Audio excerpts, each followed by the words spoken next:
बिहार में आज से स्कूल, कॉलेज और कोचिंग संस्थान खुल गए हैं। सरकारी निर्देशों के अनुसार सरकारी और गैर सरकारी संस्थानों को कोरोना को लेकर तमाम नियमों का पालन करना है।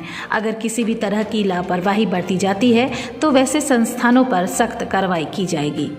सरकार के इसी आदेश के आलोक में जब जी मीडिया की टीम दरभंगा के एक निजी कोचिंग संस्थान पहुंची तो वहां पर कोरोना को लेकर जारी गाइडलाइन का पूरा अनुपालन देखा गया। क्लास में बैठे छात्र और छात्राएं मास्क पहनकर 6 फीट की दूरी पर बैठकर अपनी पढ़ाई कर रहे थे। वहीं क्लासरूम के बेंच पर सैनिटाइजर भी रखा हुआ था ताकि समय समय पर छात्र अपने हाथों को सैनिटाइज कर सके।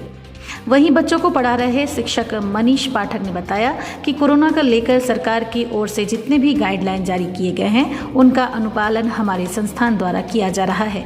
अगर कोई छात्र और छात्राएं घर से मास्क लाना भूलते हैं तो उन्हें संस्थान के द्वारा ही मास्क उपलब्ध कराया जाता है। वहीं उन्होंने बताया कि संस्थान की ओर से मुख्य द्वार पर थर्मल स्क्रीनिंग और ऑटोमेटिक सैनिटाइजिंग मशीन की भी व्यवस्था की गई है।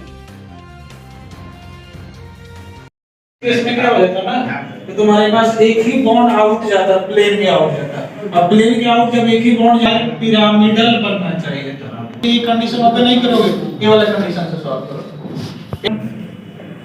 इसमें एक केस में जोड़े हाइड्रोजन बॉन्ड, इस मॉलिक्यूल में हाइड्रोजन बॉन्डिंग होती है और हाइड्रोजन बॉन्डिंग